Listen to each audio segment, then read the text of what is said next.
Kalau kamu pikir tersesat di hutan hanya membuatmu capek atau kelaparan, pikirkan lagi. Karena ada satu tempat yang katanya hanya bisa dimasuki oleh mereka yang dipilih. Kampung Bunian. Dan siapapun yang masuk ke sana tidak akan pernah kembali jadi manusia yang sama. Cerita ini berasal dari seseorang yang benar-benar hilang selama bertahun-tahun. Dan saat kembali, dia bukan lagi orang yang kami kenal. Dia mengaku tinggal bersama kaum Bunian, menikah, dan hidup dalam kemewahan yang tidak masuk akal. Tapi, harga yang harus dia bayar membuat bulu kuduk berdiri. Sebelum kamu lanjut ke kisah horor nyata ini, jangan lupa klik like, tekan subscribe, dan nyalakan lonceng notifikasi.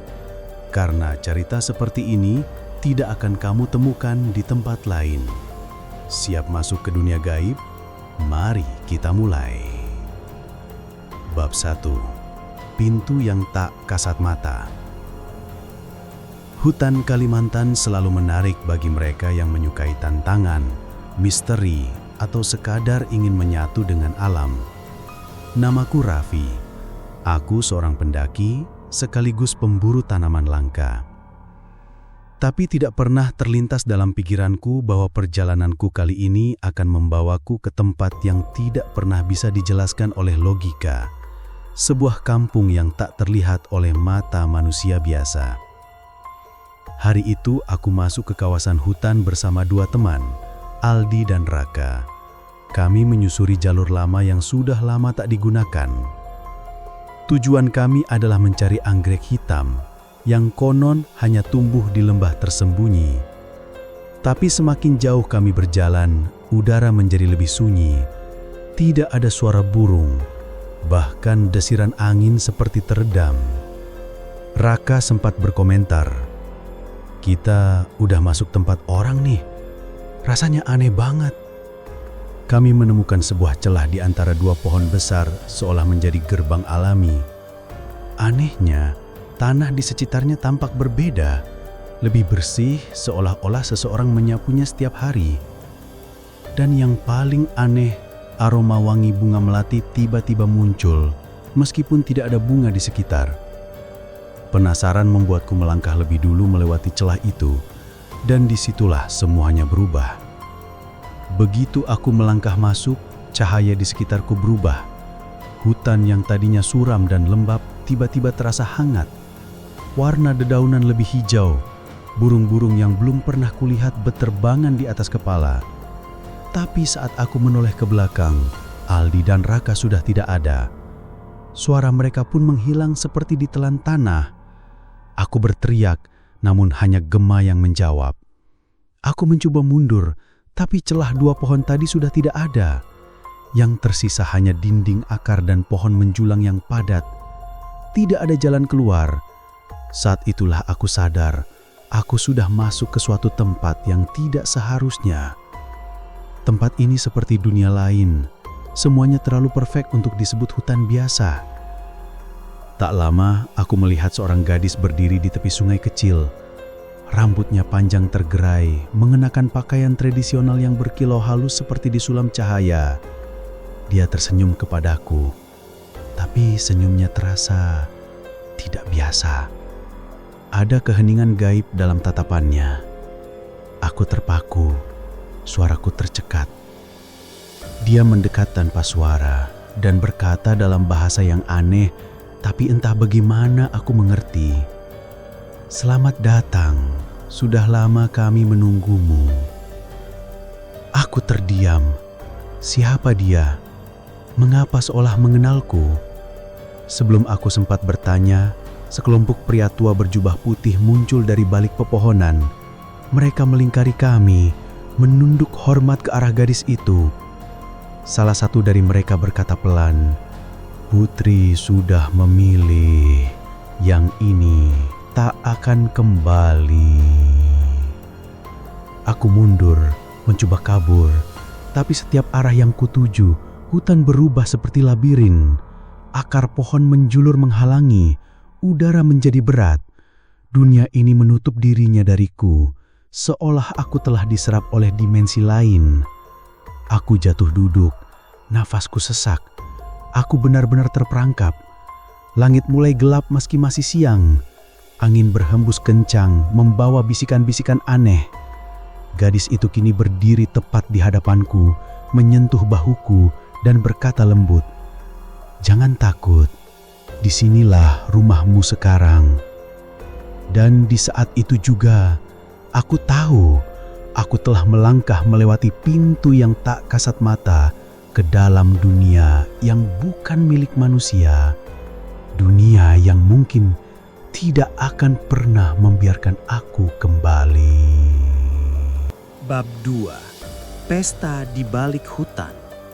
Aku tak ingat bagaimana aku berjalan, tapi tiba-tiba aku sudah berada di sebuah kampung yang tak pernah kulihat di peta manapun.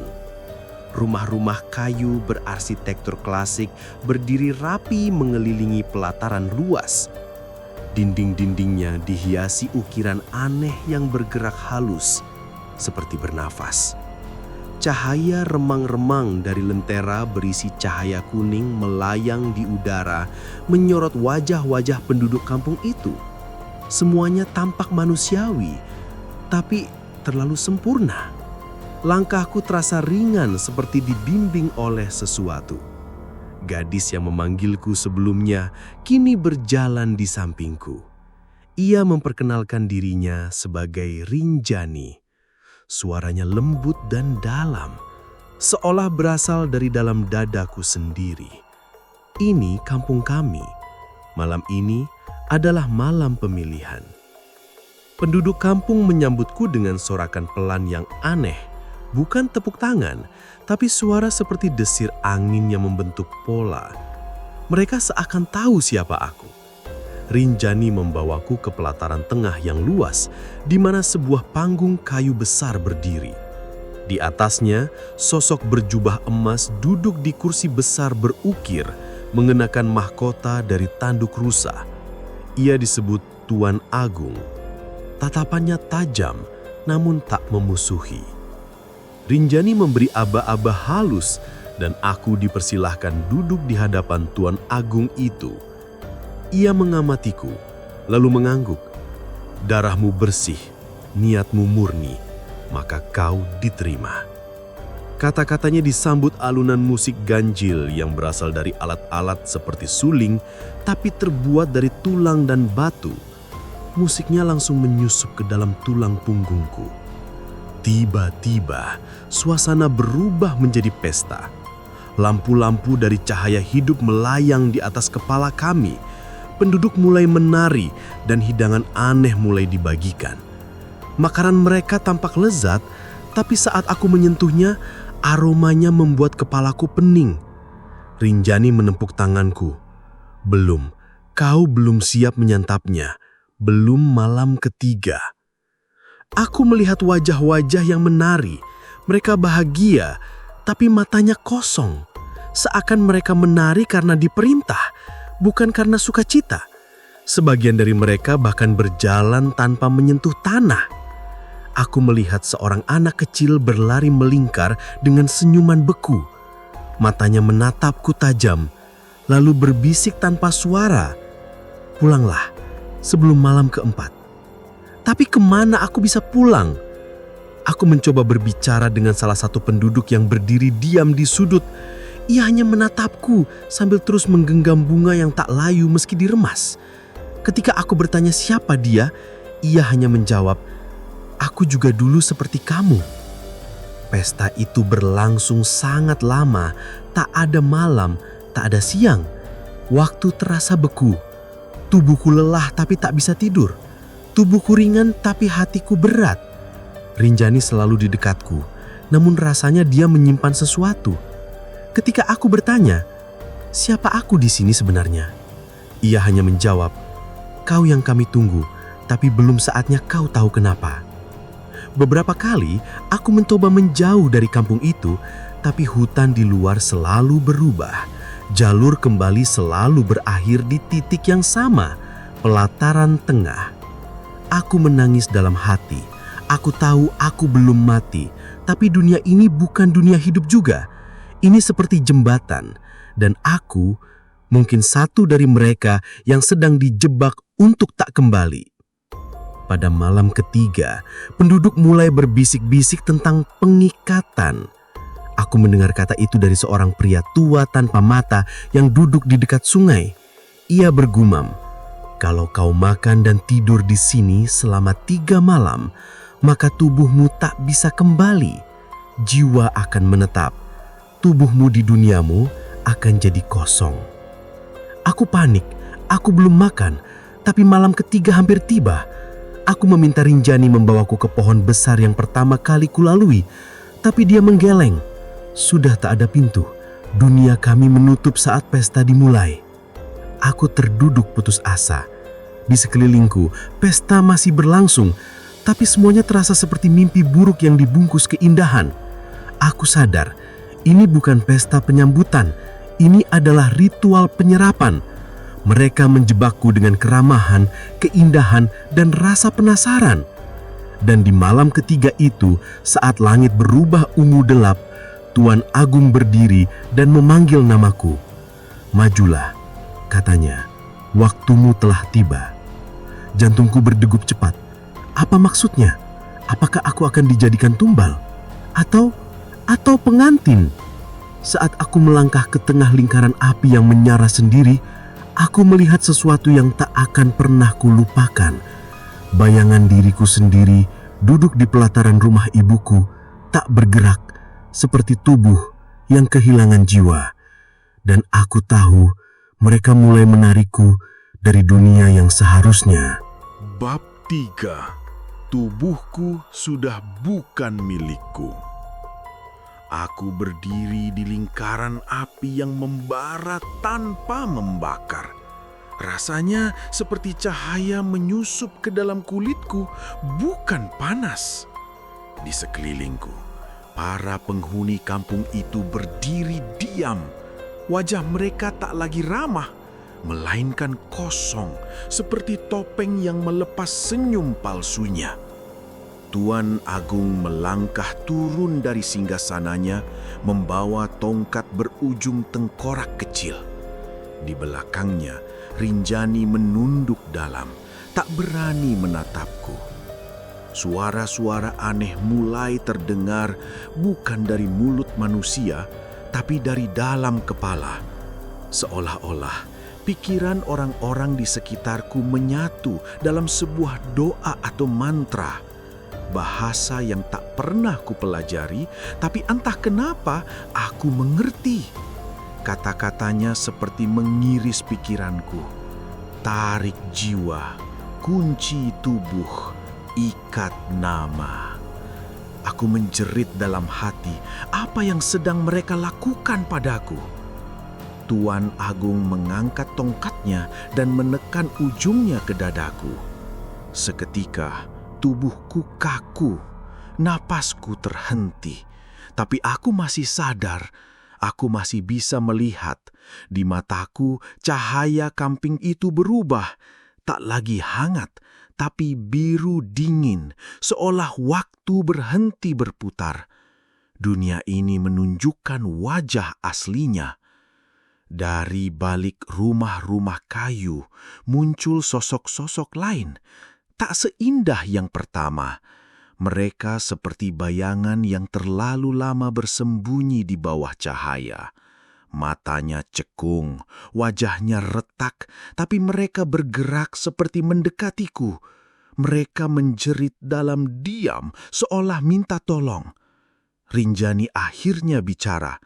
Mereka yang datang tapi tak bisa kembali, yang tubuhnya dikunci tapi jiwanya menolak menetap. Mereka tertinggal. Aku berusaha bergerak tapi tak bisa. Tubuhku hanya berdiri menatap api yang tak membakar. Dalam sekejap, mataku tak lagi melihat kampung itu. Aku melihat rumahku, ibuku. Dia sedang duduk memegang fotoku. Di depannya ada lilin dan air bunga. Matanya bengkak dan ia terus berkata, "Kamu di mana, Nak?" Aku ingin menjawab, aku ingin berteriak, tapi tubuhku tak merespon. Tiba-tiba, seperti diseret dari mimpi buruk, aku kembali ke tubuh ini. Tapi sensasinya berbeda. Aku merasa longgar, seperti aku masuk ke dalam baju yang bukan milikku. Aku tahu ini tubuhku, tapi aku merasa ada sesuatu yang lain tinggal bersama di dalamnya. Rinjani mendekat dan menyentuh wajahku. Kau tak bisa kembali sepenuhnya, tapi kita bisa membuatmu nyaman di sini. Kami akan memberimu kehidupan yang tak bisa kau dapat di dunia manusia. Harta, cinta, keabadian.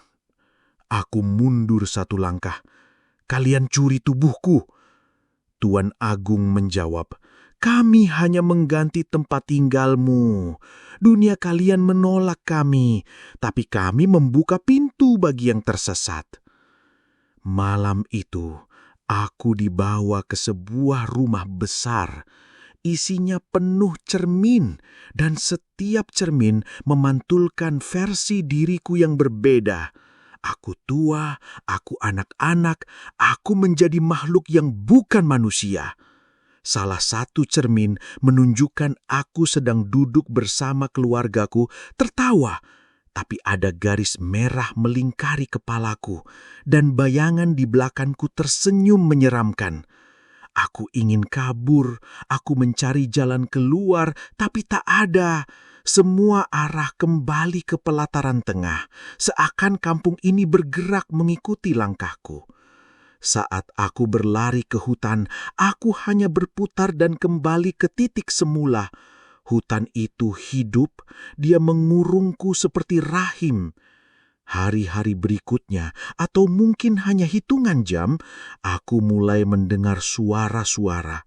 Bukan dari penduduk kampung, tapi dari dalam tubuhku sendiri. Suara kecil seperti anak kecil yang berkata, "Jangan lupa namamu, atau kau akan menghilang."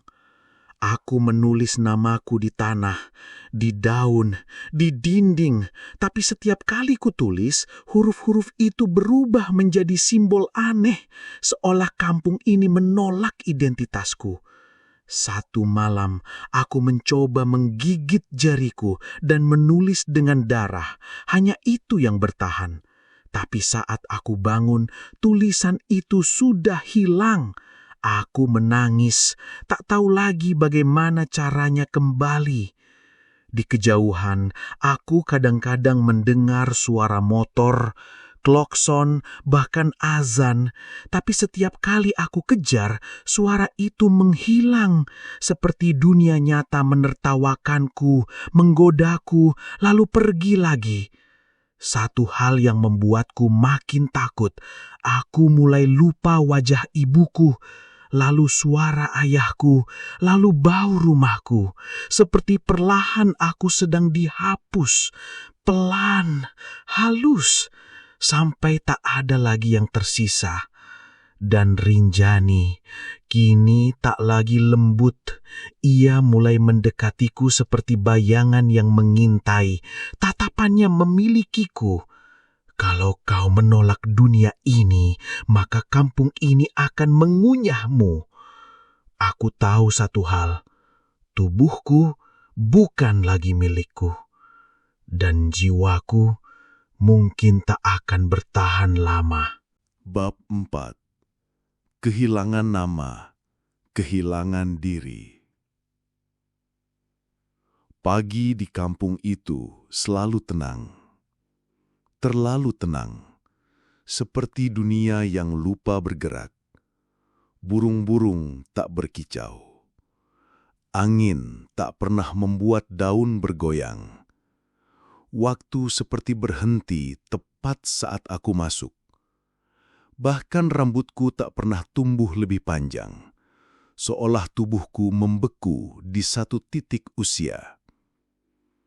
Tapi yang paling mengganggu, Aku tak lagi bisa mengingat namaku sendiri.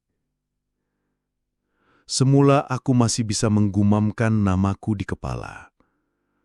Tapi kini, setiap kali aku mencoba mengingat, otakku seperti tersambar petir.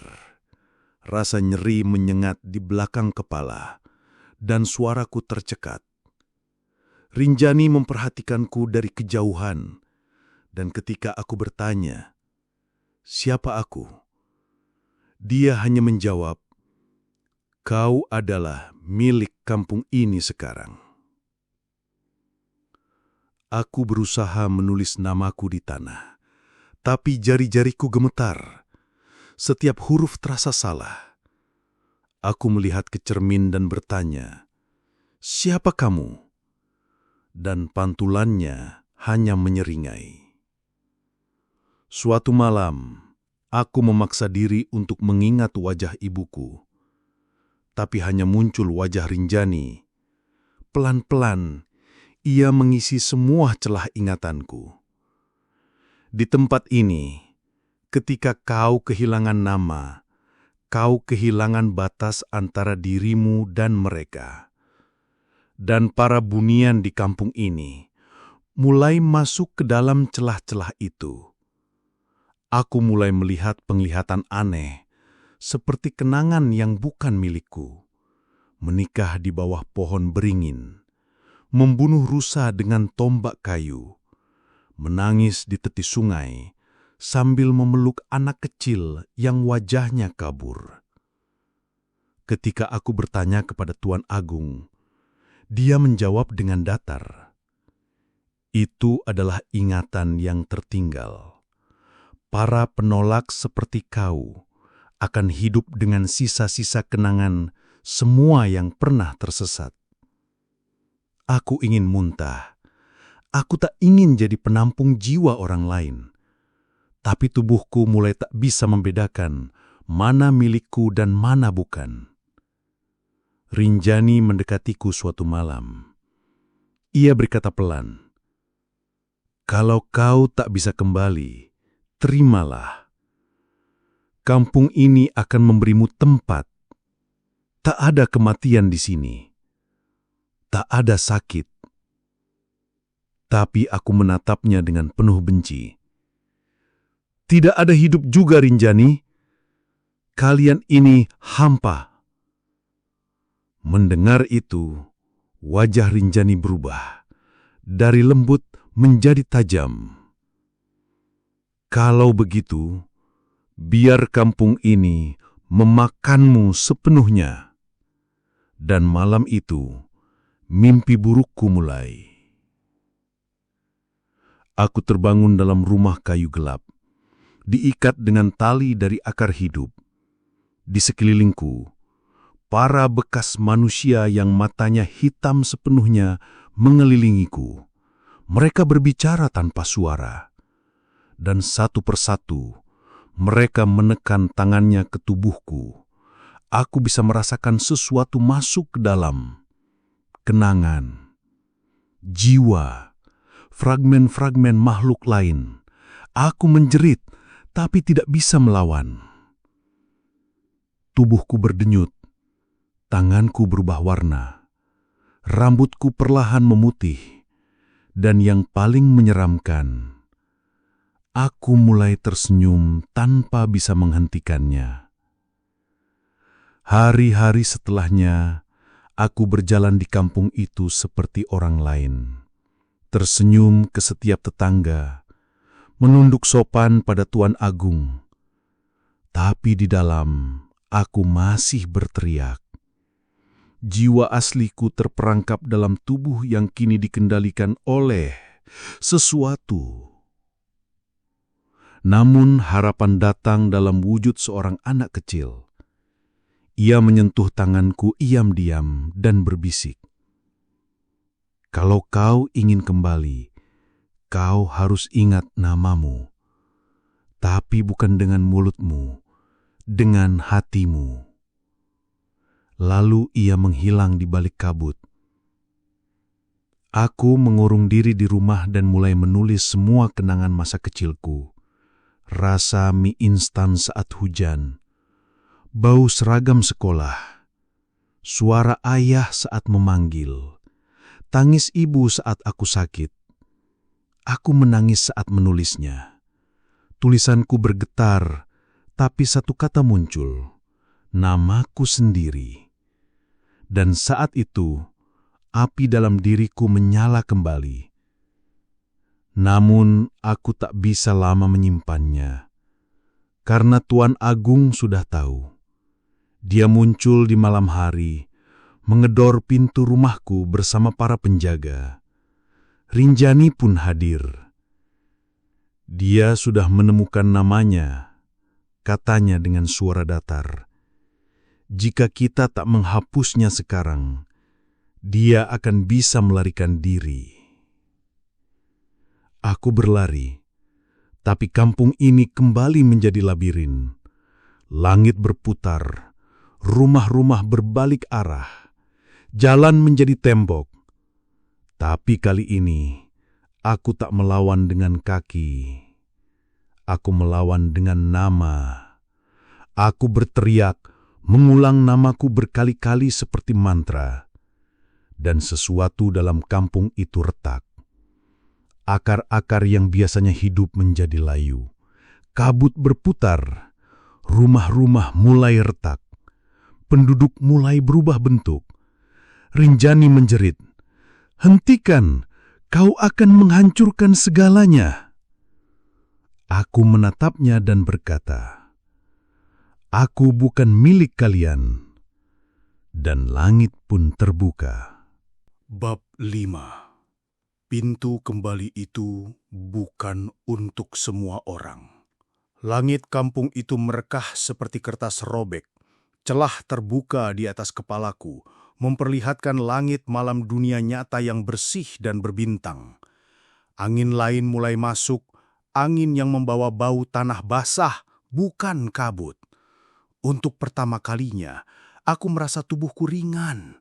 Nama yang kusuarakan tadi terus menggema, membentuk pusaran kekuatan di sekelilingku. Rinjani jatuh berlutut, wajahnya pucat. "Kau merusak harmoni yang telah kami jaga ribuan tahun," bisiknya. Tapi mataku hanya menatap ke arah celah itu, pintu pulang. Para penjaga bunian mulai lenyap satu persatu seperti debu yang tertiup angin. Rumah-rumah kampung meretih, bangunannya menyusut jadi reruntuhan tua berlumut sebagaimana seharusnya.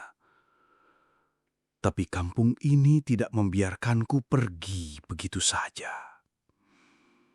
Saat aku melangkah ke celah itu, suara Tuan Agun menggema di udara. "Kau memang menemukan namamu, tapi tubuhmu bukan milik dunia itu lagi." Tanpa peringatan, tubuhku tertarik kembali ke tanah oleh akar-akar hitam yang menjalar dari retakan tanah. Aku terjatuh. Sebagian tubuhku telah berada di celah pintu, tapi separuh lainnya masih tertinggal. Dalam keputusasaan, aku mencakar tanah mencoba menyeret tubuhku keluar. Lalu aku mendengar suara kecil lagi, suara anak yang pernah membisikkan petunjuk. "Jangan paksa tubuhmu, bawa jiwamu saja." Dan saat itu aku paham. Dengan satu tarikan nafas terakhir, aku melepaskan segalanya. Aku biarkan tubuhku tertinggal dan hanya kesadaranku yang melewati celah itu. Dunia berputar. Semuanya menjadi gelap. Lalu, aku terbangun. Aku berada di tengah hutan, tepat di titik tempat aku masuk ke kampung itu. Tapi hutan ini kini berbeda. Lebih rapat, lebih tua. Waktu terasa berat. Aku berdiri perlahan, mengecek tubuhku.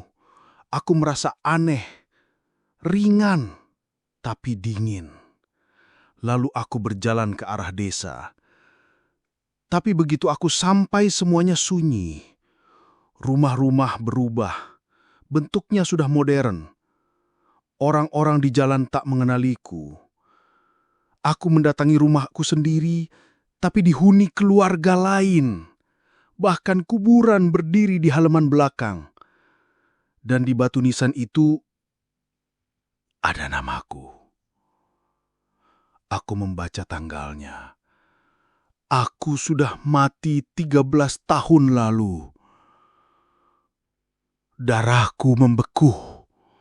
Aku berjalan ke balai desa dan mencari siapapun yang mengenaliku. Tapi setiap orang yang kutanya hanya mengangguk pelan.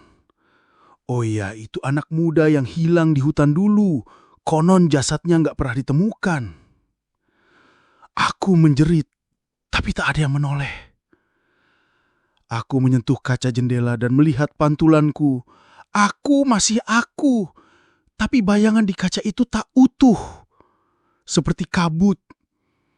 Aku tak punya bayangan di bawah sinar matahari. Barulah aku sadar, aku memang berhasil kembali. Tapi tidak sebagai manusia. Jiwaku kembali, tapi tubuhku tertinggal di kampung Bunian. Sekarang, aku hanya seperti bayangan. Tak bisa tidur, tak bisa disentuh, tak bisa memeluk ibu, tak bisa menatap mata siapapun. Malam hari, aku hanya duduk di kuburanku sendiri. Berharap seseorang akan mendengarkanku. Tapi siapa yang percaya pada cerita orang yang sudah mati? Dan di antara malam-malam itu, aku masih mendengar suara Rinjani. Kadang ia muncul di mimpi orang-orang, kadang di bayangan di jendela. Ia memanggil namaku. Ia ingin aku kembali. Dan aku tahu, jika aku menjawab panggilan itu, aku akan lenyap selama-lamanya.